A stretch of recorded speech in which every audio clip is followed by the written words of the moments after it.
할렐루야. 우리 옆에 분과 인사하겠습니다. 사랑합니다. 축복합니다. 모처럼 만나서 격한 포옹을 하고 싶지만 그럴 수는 없고요. 여기서 보니까 이 광경이 참 재미있습니다. 마스크들 다 쓰시고 시위하시는 것 같기도 하고, 어쩌다가 또 제가 목회하는 기간 동안 이런 코로나19가 와가지고 또 이런 일을 겪나, 앞으로도 또 이런 일이 있을까 염려도 됩니다. 근데 어쨌든 우한으로부터 시작된 코로나가 전 세계적으로 확산되면서 많은 일들, 영향, 변화 이런 것들을 이렇게 주었습니다. 경제적인 손실도 전 세계적으로, 우리나라도 마찬가지지만 굉장히 큽니다. 경제적인 손실도 손실이지만 사람들이 어느 날 한순간에 이 죽음에 대한 불안, 두려움, 공포, 이게 굉장히 높아졌습니다. 이 불안하고 두렵고, 그리고 가지고 있는 이런 마음들이 옛날에 어느 때보다도 상당히 전 세계적으로, 우리만 그런 것이 아니라 상당히 높아지고 있습니다. 이런 것들이 계속 찾아오고 있는데 앞으로도 참 이거 자기와의 싸움 아니겠습니까? 내가 이거 이럴 때 이런 코로나뿐만 아니라 내 인생에 있어서 어느 사건들이나 일 앞에서 이와 이것의 어떤 싸움을 내가 해야 되는데 어떻게 할 것인가, 이런 부분도 우리가 생각하게 되어졌습니다. 요즘 또 무서운 정부의 대응 캠페인 운동이 있어요. 사회적 거리두기인가요? 처음에는 2m, 3m 이런 식으로 하더니 이제 캠페인식으로 그렇게 또 얘기를 하기 시작합니다. 거리를 두는 것을 통해 확산에 대한 방책을 이렇게 얘기하는 것 같습니다. 어쨌든 저 개인적인 생각으로는 사람들에게 가장 힘든 부분이 무엇일까? 여러분들에게도 물으면 아마 여러분 단절이라고 하는 거, 이 고립, 이러한 것을 우리가 생각할 수밖에 없습니다. 사람은 하나님의 형상으로 지음받는 그 순간부터 제가 늘 느끼는 건데, 우리는 하나님과 관계를 끊임없이 갖는 곳으로 우리는 존재합니다. 우리 다 없습니다. 우리는 그 속에서 행복도 기쁨도 희노애락의 모든 것을 느낍니다. 근데 이 관계가 단절되어지고 이 끊어지면은 다 끝난 거예요. 예수 믿는 사람이 예수 그리스도의 영과 하나님과의 관계의 소통이 끊어졌다, 이건 끝난 겁니다. 근데 하나님과의 관계만 그런 것도 아니라 사람과의 관계도 그렇습니다. 어느 날 갑자기 만나고 좀 이렇게 관계를 맺어야 될 이런 사회적인 분위기가 어느 날 갑자기 이렇게 단절돼 버렸어요. 사람 만나는 것도 사람들이 꺼려하고, 또 그동안 오랜 몇 주 동안에 사람을 안 만나니까 집에만 있고 그냥 필요할 때만 어디 나가서 하는 이런 것 때문에 사람들이 우울감도 굉장히 커지기 시작했습니다. 대구 지역 사람들이 이제 바깥으로 나와서 공원을 간다고 그러더라고요. 이 산책을 하기 시작한대요. 이 바로 이런 거예요. 사람과의 관계가 단절되어지니까 사람들의 마음에는 상당히 우울감, 고독, 이런 것들이 또 심해지기 시작을 했습니다. 어쨌든 하나님께서 우리를 창조하실 때는 하나님과의 관계, 사람과의 관계 속에서 우리가 존재하고, 그 속에서 희노애락을 느끼며 우리 다음을 가질 수 있는 것입니다. 아무리 우리가 영상 매체가 활발하게 여러 번 돼서 집에서도 예배드리고 다양한 상황에서 우리가 유명한 목사님의 설교를 듣는다 할지라도, 어찌 우리가 이렇게 성전에 나와서 얼굴과 얼굴을 맞대며 또 함께 예배하는 이런 것과 비교될 수 있겠습니까? 사실은 비교가 안 되더라고요. 저희 개인적으로도 그래요. 교회 와서 기도하고 설교하고 말이죠, 이렇게 성도와의 관계를 갖는, 이러다가 혼자 어떤 무엇인가를 하는 그거는요, 이게 이번 코로나를 통해서 새삼 더 소중하다는 그런 느낌을 받았습니다. 이 관계의 단절이 어느 때보다 굉장히 아마 힘들다고 여겨집니다. 그런데 예수 그리스도 예수님의 그런 시대 속에서 이 관계의 친밀함 때문에 그리스도를 그리워하고 그리스도를 쫓았던 사람들이 나오게 되어집니다. 오늘 성경에 보면 일부 무리가 그리스도를 찾습니다. 그리스도를 찾는데 몇 명인지 누군지에 대한 얘기를 하지 않습니다. 그런데 분명한 사실은 앞에 있는 이야기와 오늘 본문의 이야기를 가만히 유심히 연결해서 살펴보면 아마 일부 무리들 가운데 속에서는 오늘 요한복음 그 전에 가나안 혼인잔치가 되었던 오병이어의 기적을 베푸셨던 또 어떤 오랜 병자를 고쳐주었던 현장에 있었던 사람이든지 간에 그 어떤 무리들이 예수 그리스도에 대한 그분에 대한 목마름과 그리움을 가지고 그리스도를 찾아가는 내용으로 되어져 있습니다. 오늘 본문의 가장 큰 핵심은 우리가 두 가지 관점에서 봐야 합니다. 그들이 왜 예수님을 그렇게 찾아가는가? 이유가 무엇인가? 그런데 일부 소수도 아니고 무리라고 그랬는데 그 무리를 향해서 예수님께서 하시는 그 말씀을 주목을 해야 합니다. 그런데 이 무리들이 예수님을 만나서 예수님 며칠 전에 예수님께서 누구도 행할 수 없는 표적과 기사를 행하셨죠. 그런 것도 보여주실 수 있나요? 제가 요 며칠 사이에 집안에 이런 우환이 있었습니다. 예수님 이런 우환의 문제를 좀 해결해 줄 수 있나요? 이렇게 그리스도를 만나서 삶의 필요적이고 관심적인 것들을 구하고 그리고 그리스도에게 그런 것들을 보려고 하지는 않았습니다. 예수님께서 오늘 26절에 너희가 나를 찾는 것은 표적을 본 까닭이 아니여 떡을 먹고 배부른 까닭이로다. 이 말씀을 하십니다. 그리고 이 말씀과 더불어서 만난 그 사람들 무리들에게 예수 그리스도께서 내가 이 세상에 온 것은 하나님의 일 때문이다 라고 하는 이야기를 갑자기 하십니다. 근데 이 하나님의 일이 무엇입니까? 이렇게 물으니까 하나님의 일은 말이죠. 하나님의 일은 하나님을 믿는 것이다. 그분을 믿는 것이다. 그분을 믿는 것인데 그 하나님께서 보내신 그분을 믿는 것인데 그게 하나님의 일이다라고 하는 말씀을 하십니다. 그래서 결과적으로 이렇게 말씀으로 끝납니다. 40절에 보면 내 아버지의 뜻은 아들을 믿고 믿는 자마다 영생을 얻는 이것이니 마지막 날에 내가 이를 다시 살리리라 하시니라. 이렇게 말씀하십니다. 오늘 본문에는 아주 중요한 관점이 뭐냐고 얘기하면 다른 여러 가지도 있지만 저는 이 두 가지의 관점에 주목을 해야 된다고 생각이 되어집니다. 예수님이 그리워서 찾아간 무리들에게 예수님께서 너희는 뭔가 표적을 보기 위해서 또 나를 찾는 것이 아니라 또 그것 때문에 나를 찾아온 것이 아니라 너희가 떡을 먹고 배부른 까닭이다 라고 하는 이 말씀입니다. 요한복음에서는 예수님을 떡으로 비유하셨어요. 여러분 아시잖아요. 이것은 또 하나님의 말씀으로도 이 모세의 만나, 이 모세 시대의 만나로도 그렇게 비유로 말씀하시면서 예수님 그 자체 그리고 말씀 그 자체 그래서 그 떡으로 말씀하신 이 그리스도의 풍성함, 그 배부름 때문에 예수님을 그리워하고 예수님을 찾는다는 것입니다. 그 사람들이 누구인지는 몰라도 아마 그들에게 있어서는 지금 예수 그리스도는 슈퍼스타입니다. 그분이 어느 곳에 있든지 어떤 공연과 행사를 하는지에 대한 것들을 아마 다 깨고 있고 그런 것들에 맞춰서 이 사람들은 그 예수 그리스도를 찾아간 것이었습니다.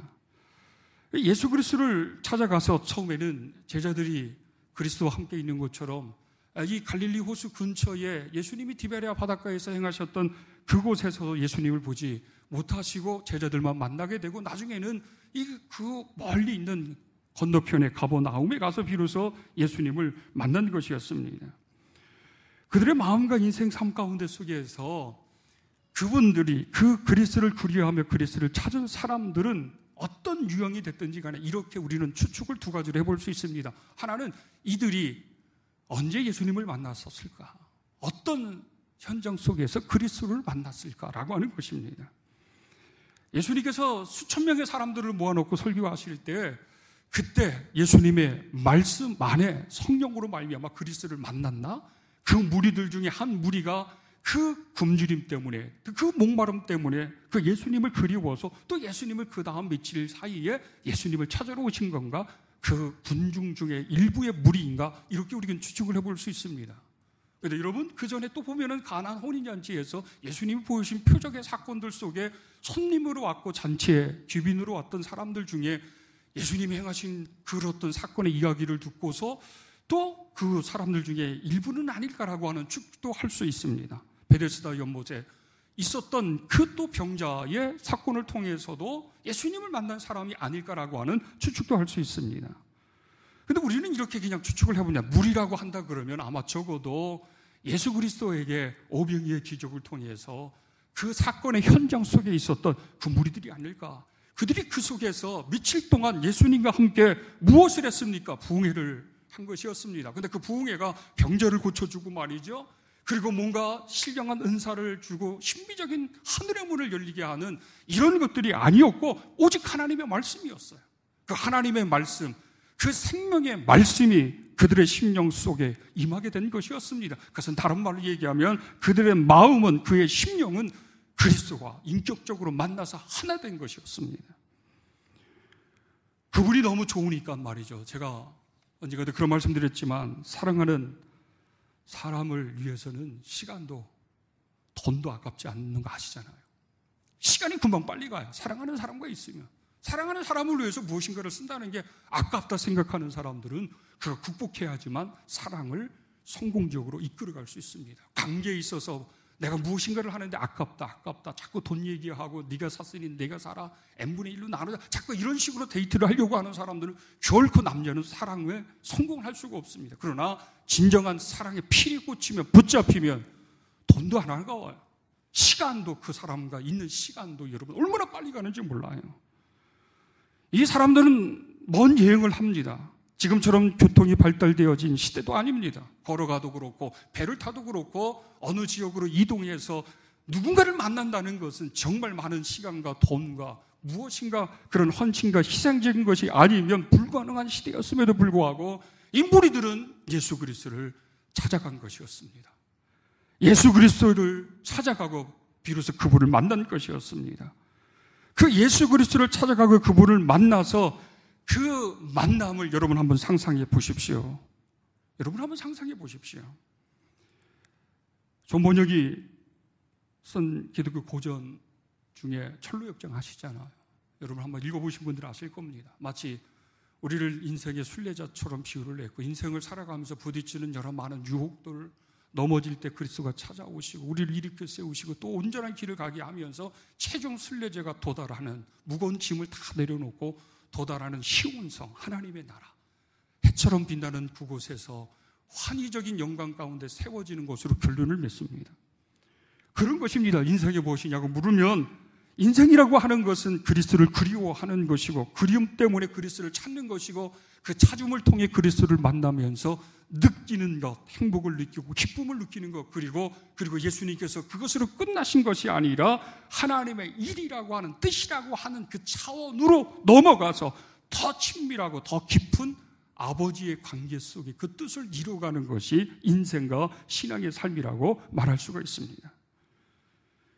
앞으로의 시대뿐만 아니라 이 시대는 그리스도를 그리워해야 될 때일 것입니다. 코로나보다도 더 많은 일들이 앞으로 일어날 수도 있을 것입니다. 저는 목회를 하고 있는 목사 입장에서 은퇴할 때까지 주여 이런 코로나 사태 같은 일들이 제가 목회하고 있는 동안에 더 이상 없었으면 좋겠습니다.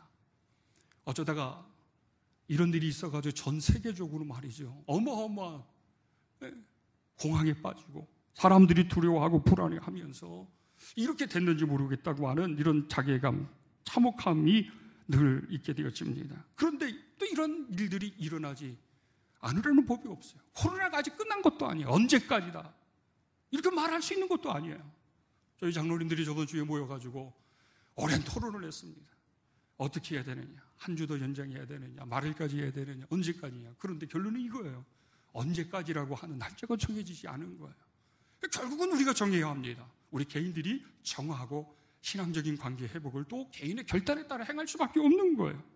그래서 일단 우리가 예배를 드리기로 했습니다. 오늘까지 예배 안 드리고 또 60%는 오늘부터 예배를 드리는 전 교단적인 교회적인 그런 운동에 대해서 사회적인 비판도 있지만 어쨌든 간에 이게 언제까지라고 하는 것, 또 이런 일이 안 일어난다고 하는 보장은 없는데 그 속에서 오늘날 우리 모든 그리스도인들이 우리가 가질 수 있는 것은 예수 그리스도께서 너희의 떡을 먹고 배부른 까닭이라고 하는 이 말씀으로 우리 마음에 그리스도를 그리워하고 하늘의 신령한 것 그분으로 말미암아 배부를 수 있는 자가 되어질 때 우리가 이것을 넘어갈 수 있다고 생각이 되어집니다.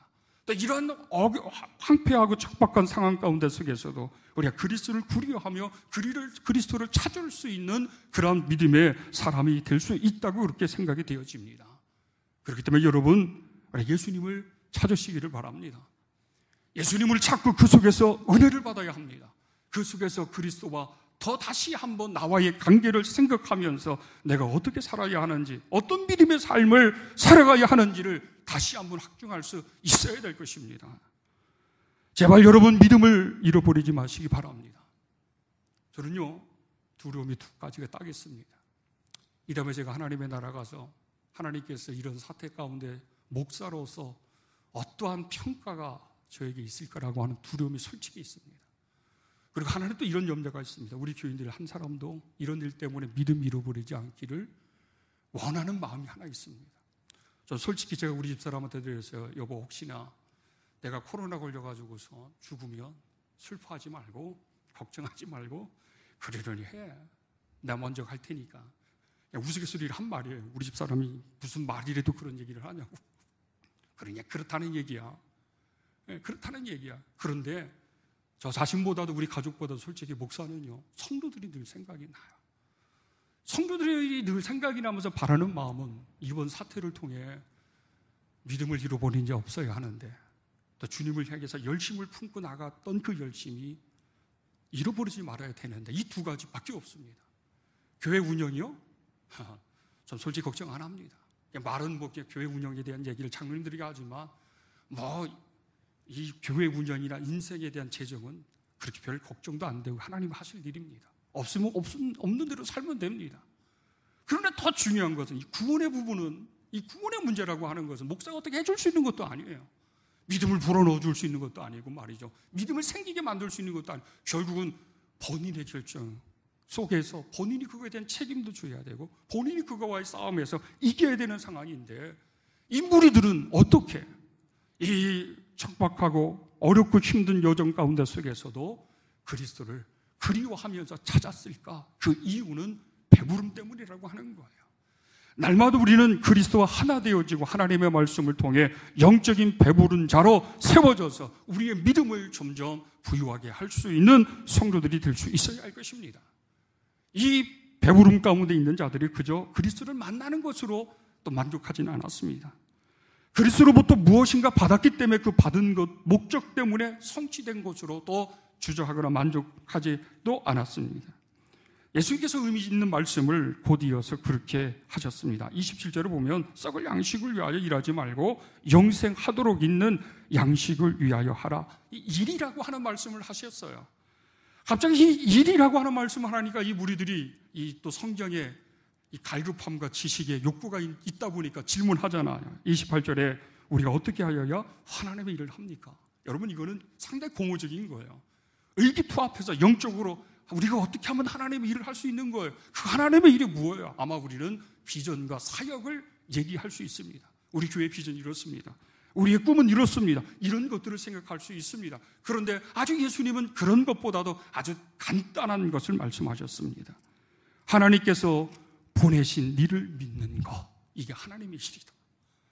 여러분, 이 말씀으로 자유함을 가지시기 바랍니다.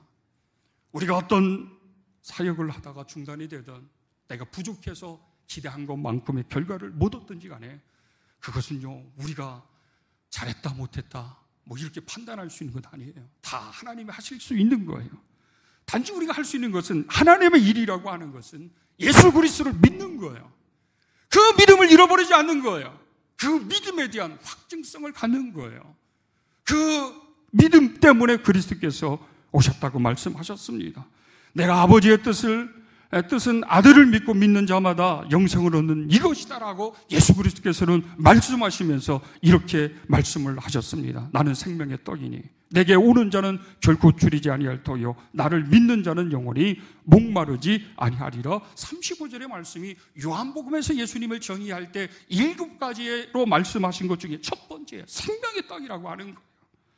그렇기 때문에 나를 그리워하고 나를 찾는 자, 내게 오는 자는 줄이지 아니할 터요 나를 믿는 자는 영원히 목마르지 아니할 것이다. 그리고 이 목마르지 않는 것, 굶주림을 당하지 않는 것, 이것을 위해서 이 믿음이라고 하는 것은 이것을 얻는 것뿐만 아니라 하나님의 일을 하는 또 다른 방편의 모습이라고 하는 것입니다. 여러분, 결국은 우리가 그분에 대한 그리움을 가지고 그분을 찾을 때 단순하게 우리가 어떤 사랑의 감정적이고 감성적인 측면으로만 우리의 신앙의 맥락을 이어갈 수가 없습니다. 저게 어떤 분이 저희 교회를 방문했습니다. 그분이 이렇게 대화를 하기 시작했어요. 신천지에 대해서 궁금하신지 저에게 신천지가 뭐예요? 그러면서 쭉 얘기하시는 거예요. 제가 신천지에 대해서 얘기를 좀 해줬습니다. 그래서 그 재미있으신 거 뭐예요? 한참 잘 들으시더니 그러시더니 야 무섭네요 뭐 그러더라고요. 목사님 무섭네요 그러더라고요. 무섭죠. 무섭죠. 무섭지요. 그런데 예수 믿는 우리들은 말이죠. 왜 그런데 빠지는 사람도 교회 다니는 사람 많습니까? 이러면서 왜 그렇게 교세가 많아요? 언제부터 이런 걸 질문하는 거예요. 제가 너무 많이 시간이 빼앗길 것 같아서 다른 얘기하지 않았습니다. 거기에는 교수도 있고요, 경제인도 있고, 대외적인 사람들, 젊은 사람, 별의별 사람들 다 있어요. 그러나 빠지는 이유 하나 뭘까요? 라고 얘기하면 딱 두 가지를 얘기했습니다. 하나는 그들은 미혹의 영에 붙잡히다 보니까 그들의 사상과 이념과 철학이 한 곳에 피리 꽂히고 미혹의 영과 연결되다 보니까 넘어가는 거예요. 다른 것으로 설명할 수 없는 거예요. 또 하나는 대부분 빠져있는 사람들은 뭔가 이렇게 마음에 상처가 있고 기성교회에 불만이 있고 적응이 안 되고 인생이 괴롭고 가족관계가 안 되고 이런 분들이 그 틈을 노려서 신천지가 틈을 노려서 마음을 빼앗다 보니까 6개월 만나서 이야기하고 교육하면 이거 다 80% 90%는 가게 돼 있어요. 제 조카 대학교 다닐 때도 빠져가지고 제가 그랬거든요. 3번 갔다 그러더라고요. 충주 어디에서 모였어. 공부대학교를 다녔는데 그런데 그 조카가 하는 얘기가 삼촌 많은 사람들이 와서 공부하는데 충주에 어느 교회 동양면에 어느 교회 그분들도 와서 공부하던데 그러는 거예요. 제가 그때 깜짝 놀랐습니다. 한참 신천지가 충주 시내를 시집기 전에 문제를 일으키기 전에 그 사건이 있었어요. 그래서 충일교회 어떤 청년이 어떻게 했다고 하는 것까지 다 얘기한 거예요. 근데 왜 그렇게 빠집니까? 이 질문에 제가 그랬어요. 첫째는 미혹의 영이고요. 두 번째로는 뭔가 상처 있는 사람들의 틈을 신천지가 우연을 가장해서 말이죠. 적군에 와가지고 탁 붙잡는다고 얘기했습니다. 그런데 여러분 생각해 보십시오. 우리의 믿음이 뭐냔 말이에요. 이 믿음이라고 하는 것을 단순히 우리가 감정으로나 좋은 기분으로서만 하나님을 찾고 신앙을 가지려고 하는 그 단계 속에서는 얼마든지 넘어질 수 있고 유혹에 붙잡힐 수 있으나 결국 그 믿음은 하나님의 말씀으로 온전해지지 아니하면 하나님의 말씀으로 뼈들을 세우지 아니하면 반석 위에 세운 집이 될 수가 없다고 하는 것입니다. 그렇기 때문에 이 무리들이 처음에는 예수 그리스도 그분을 그리워하는 마음으로 그분을 사랑하고 존경하고 그런 마음으로 순례길을 떠나 예수님을 찾았습니다. 예수님을 만났습니다. 그러나 그런 감정으로만 또 집회의 부흥회 때 은혜 받는 것으로 끝난 것이 아니라 예수님께서는 하나님의 말씀을 지금 얘기하고 계시는 거예요. 하나님의 일이 뭔지 알아? 나를 보내신 네 아버지의 이 뜻은 나를 믿는 거예요 라고 하는 말씀을 하시는 거예요. 그러면서 더 심도 있는 성경의 이야기를 지금 하고 있는 것이었습니다. 그분의 뜻을 찾는다는 것은 우리가 이런저런 이야기로 말하기가 참 힘듭니다. 도라고 하는 것이 어떤 기독교적인 이념이라고 하는 게 기독교적인 사상이라고 하는 것이 이렇게 탁탁탁탁 정의될 수 있는 것은 아니지만 분명한 사실 하나는 그런 거 아니겠습니까?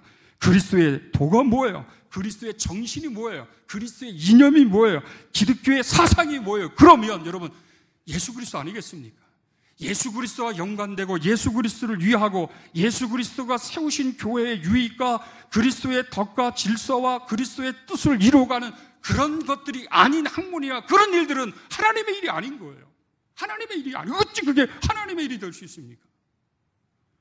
제가 새벽에도 말씀드렸지만 영등포 쪽에 신길교회라고 하는 이상한 교회가 생겼어요. 그 교회는 기성의 교단을 부정합니다. 기성의 제도도 부정합니다. 그래 평신도들이 모여서 참다운 예배를 드린다고 해서 모였어요. 거기에는 목사가 없어요. 거기에 구성원들은 다 학자들, 시민단체 운동하는 이런 사람들이 모여서 설교는 이 학자들이나 시민단체 이 대표들이 돌아가면서 설교합니다. 제가 과거에 종교학 목사님의 딸이었던 어떤 차 교수님이 있었어요. 이분은 늘 이런 공자, 노자, 맹자 사상을 기독교와 접목시켜가지고 희한한 기독교 철학이 아닌 기독교 철학도 아니에요. 변질된 이런 철학을 통해서 희한한 논리를 가지고 있던 분이었어요. 그분이 한 달 그분이 그곳에서 설교를 한 설교 내용을 제가 봤습니다. 노자의 사상을 가지고 기독교와 연결시켜가지고 세미나식으로 강연하는 글을 봤는데 글은요 굉장히 매력적이야. 이게 진정한 복음의 면모구나, 복음의 진리구나, 그런 것처럼 그렇게 느껴져요. 그러나 제가 보는 관점으로는 이거는 개똥철학이에요. 철학의 어떤 속임수로 많은 사람들의 믿음과 성경적인 그 그리스도의 정신을 왜곡하고 있는 것들이에요. 그런데 여러분, 요즘은 그런 교회가 출현되어졌습니다. 기성교회에 부정하고 기성교회에서 제도, 봉사 이런 게 싫은 거예요. 그래서 자발적으로 헌금하면 헌금 가지고 선교하고 교제 나누고 말이죠. 그리고 유명한 정치인들 중에 한 사람들 가서 설교하고요. 예? 교수들이 돌아가면서 설교하고. 그럼 성찬식은 어떻게 하지? 자기네들이 성찬식을 하더라고요. 자기네들이 그냥 일일이 도로 이렇게 뭐라 그래서 이렇게 주고 그냥 떡을 주고 하더라고요. 야, 세상이 이런 세상이 되었구나 라고 하는 그런 생각이 들었습니다. 그러나 여러분 생각해 보십시오. 아무리 우리가 예수 그리스도가 세상의 제도와 문화를 계약하고 변형시킨 것 같아도 예수 그리스도께서는 율법의 완성자로 오신 것이지, 예수 그리스도는 새로운 제도와 새로운 문화를, 기독교 문화를 만들어내서 새로운 시대에 부응하는 것들을 만드시지를 않으셨어요. 완성자로 오셨어요. 그렇기 때문에 제도도, 그 다음에 율법도, 관습과 풍습도 인간의 눈으로 볼 때는 모순이 와서 예수님께서는 정죄할 때 있었어요. 비판할 때 있었어요. 그러나 그것을 완전히 뜯어고쳐서 새로운 예수님의 제도로, 전통으로, 관습으로, 풍습으로 만들려고 하지는 않으셨어요. 부족한 점을 채우시고 그릇된 것들을 깨우쳐서 올바로 행하시려고 그리스도께서는 그렇게 말씀하신 것이었습니다. 이것을 믿는 거, 이것을 따르는 거, 이것을 순종하는 거, 이게 믿음이에요. 여러분 아십니까? 아무리 세상이 교회를 비판하고 아무리 교회가 어떤 결정을 해도 성도들이 여러분이 생각할 때 이해가 안 되고 왜 목사님, 왜 장로님이 이랬을까? 그래도 교회가 공식적으로 결정해서 이렇게 하기로 한 거라 그러면 내가 이해 안 돼도, 내가 그것이 불편하도 그렇게 해야죠. 그렇게 한번 해보지요. 이게 믿음인 거예요. 이게 믿음. 여러분 아세요?